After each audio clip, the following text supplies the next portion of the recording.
Hi, this is Alex back again with the tarot card of the month, and this is for May 2022, and it's the Eight of Wands. Now, starting with the element, it is fire. This season is summer. The zodiac signs are Aries, Leo, and Sagittarius. The cardinal point of direction is south. The realm is spirit. The colour yellow. The gender male.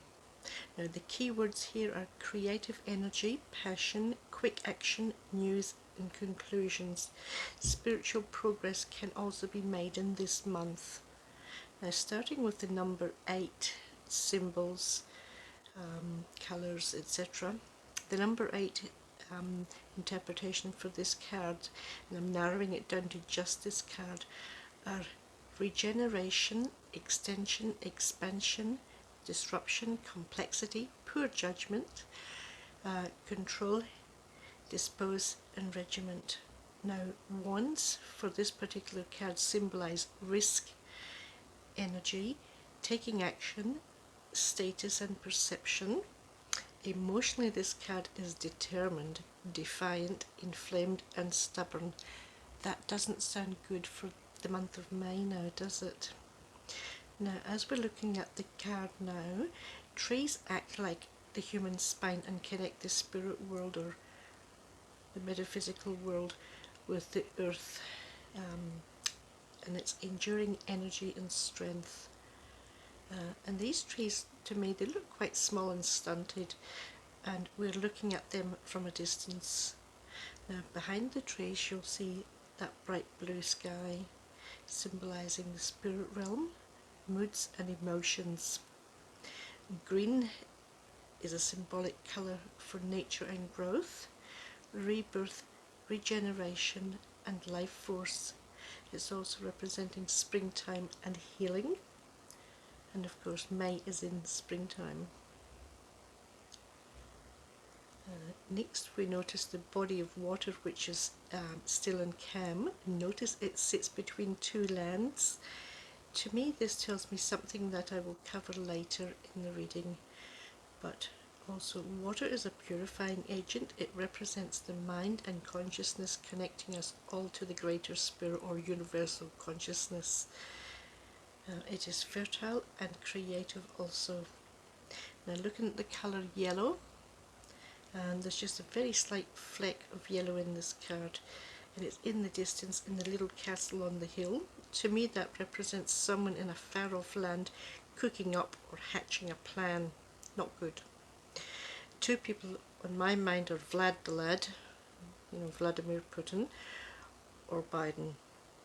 Now, for the reading itself, something is coming to a conclusion here, and this is not the war in Ukraine. That's going to intensify, as we know now, and there are multiple things going on in May, so you have to keep focus, keep your wits about you, as this also affects the whole human race's thought process and our minds. And this is something hitting us hard and continuously, or multiple things happening at once, and that in itself is a worry for me.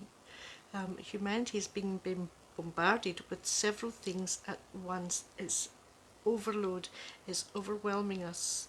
So, like we've just come through the whole COVID thing, it's been one thing after another, and it's coming like multi-pronged attacks, affecting our consciousness.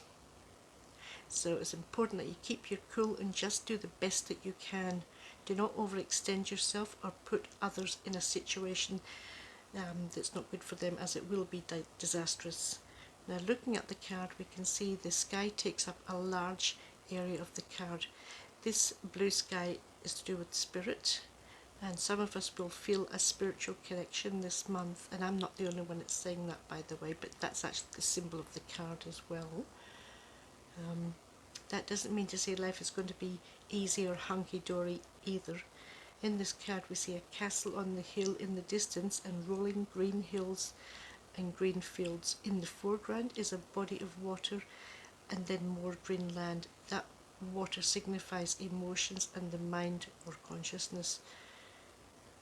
And to me, as I look at the card, those two parts of land either side of the water looks like two separate countries. I don't like the feeling here. And the body of water separates them. And as I'm looking at the card, Sweden popped into my mind. I did Lithuania. I don't know what the connection is, but somehow there's a spin-off from what's happening in Ukraine, and it's somehow connecting with Sweden and Lithuania. As I look further at the card, I'm drawn to the trees, which are symbolic of growth and expansion, and I get a feeling of things getting progressively worse in the Ukraine, but we really know that anyway, as Russia steps up the war. And looking down the right hand corner next to the signature of Pamela Coleman Smith, I noticed 3 little black blobs, and then a little row of more like little black blobs again. And that was signifying more military vehicles coming into Ukraine. And as we know, the second phase of the war has begun. I feel further incursions are coming deeper into Ukraine, but that's another nation involved now too. Oh, correction, there is another nation involved. One thing I did feel as I was looking at the cards, this other country getting brought into it could be accidental, because I get the feeling of a stray missile. It could go over the border into a neighbouring country, perhaps Lithuania. But when you look where Lithuania is, it's to the north of Ukraine. So I think they have to actually go through another border, perhaps from Belarus. So I don't know what's happening there, but time will tell. But I see mountains in the area involved, and as I said before, this is by no means the end of the war. This is now at the start of how we're going to see things taking shape. Putin has no intention of backing down. He can, even if he wants to. He's locked into this, and he risks losing face in his homeland and worldwide. So Russia's very committed to this war and will stay the distance. This doesn't look good. In the EU are unsure of what to do next. There's talk going on, but no real answers of what they should do next. And clearly the EU, NATO and the US are floundering. Not one of them wants to put men on the ground or push back against Russia. Oh, that's the way it's feeling from the cards. And the US, in the meantime, are getting fed up and want to see results. As everyone's pushing munitions and equipment into the war and nothing is happening, they're wanting some action. Kind of like, look, buddy, we've invested money in you, come up with the goods. But back in the US, they've got a major problem because of Biden. His health is not in a good situation, and there's also this big divide between the people of America. While that's going on, the US is stalling for time back home. So while they're doing that, they push the EU into doing something. But the EU don't seem to have what it takes to make an intelligent decision, so they just pump munitions into the war and hope for the best. This won't work long term though, and they know that. It's a tactic to buy time before the war spills over into other countries. Civilians are getting impatient and very distressed, which is understandable. And all the waste of innocent lives, people being killed, tortured and abused. It's not good. And as the EU sits back twiddling their thumbs, reluctant to actually do something, no one really wants to take on Vlad the lad. Meanwhile, businesses feel the pinch and people are starving. And as we know, Ukraine will get flattened by Russia, but guess who profits from this? Big business. And then those that came in offering to rebuild, and then the banks offering loans. It's not a good thing when these sort of things happen. And should Ukraine stay out of Russia's hands, I think it's going to be very hard for them to stay out of Russia's hands. Half the country might end up going towards Russia. Again, time will tell. But Russia's got no intention of letting go Ukraine. They've by the fact of Russia and Ukraine side by side, the Russians are worried because that's putting the Americans on their doorstep, so they're quite uncomfortable about that. They need some breathing space. But that's no excuse for going in to do the harm that they're doing. Now, by summer, Biden is becoming a thorn in the side of the US, as he will be seen more and more unfit to govern the country. This will now be the start to get Biden out of office, because he's clearly not able to do the job, and it's just wrong. And as summer comes on, it's going to get louder and louder. The times are interesting right now. As I said, there are multiple events or things taking place in May, and this is just the start. And people are also feeling isolated. There's poverty and food shortages, and the price increases that prevent people from affording food. And then there's the financial struggles that are really biting. People struggling because they can't pay their bills, the increase of fuel, and all these different things are just getting on top of people, and especially people with young families. It's absolutely horrendous for them. I'm glad they don't have the interest rates that they had back in 89 when I get married. Interest rates were 18.5%. Yeah, that was a nightmare for me, I can tell you. Now the financial struggles are really going to start getting into people within the next few weeks. There's not a lot we can do about it, but it could also have people taken to the streets demanding that the government do something. Good luck with that. And of course we know the energy bills are rising again too.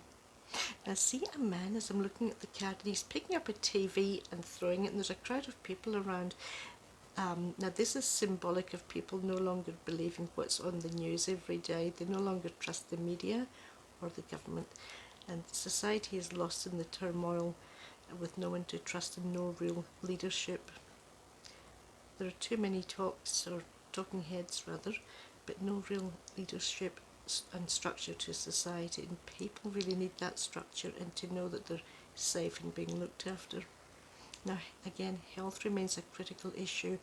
I see ambulances in disarray, and this feels like industrial action coming up, especially in Australia, but I think also in America too, due to the poor working conditions and COVID on top of that. It's just broken them. There's staffing issues, and then there's just no one to fill the gap. And the government will only offer a mere token gesture to these hard-working people. It's not enough, and these people can no longer cope. They're broken, and I think COVID was the straw that broke the camel's back. Now, conflict is happening in many parts of the world right now. Everyone is suffering, and I don't see it improving anytime soon.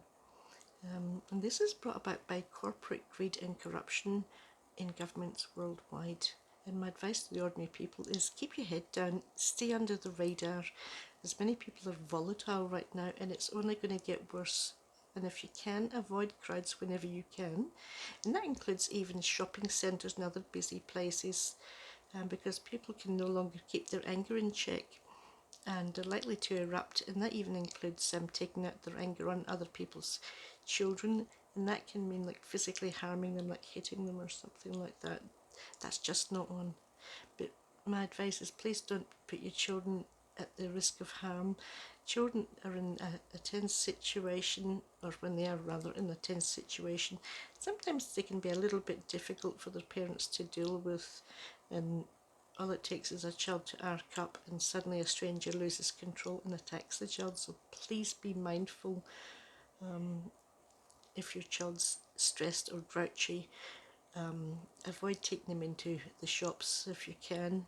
If you can get a babysitter, that's really good, but not everyone has that luxury, unfortunately. So sometimes if the child's old enough to understand, you might be able to have a little discussion with the child to teach them to read the warning signs of danger and how to avoid such things. That's not easy, and children being children is a very difficult task. Sometimes it might be easier just to give them a lollipop or a gobstopper to keep them from getting a bit cranky at the shops. It's not fair if you're walking through the shops and your child suddenly gets a bit cranky and someone that's just at the end of the tether suddenly goes off the brain because your child's making a noise. That's dynamite, you know. You just got to try and minimise the risks, and I don't want to see things in the news about, oh, little Johnny was being naughty at the shops and this man or woman came up and started having a go at them. So prevention is better than cure, but it's been no means easy. Sometimes you can defuse the situation, sometimes you can't, but just please play safe, learn to read the signs of danger and get away from a situation before anything happens. Practice being careful and vigilant, live peacefully and mindfully towards others, including animals. And mindfulness is the key word for these times that we're living in. So we can only do our best, really. Sometimes it's the adults that let us down when they're not on their best behaviour out in public. Well, that's all I've got for the tarot card of the month for May, so I'll go now with my love and blessings and warm and fuzzy hugs from Auntie Alex. Thank you for listening. Bye bye.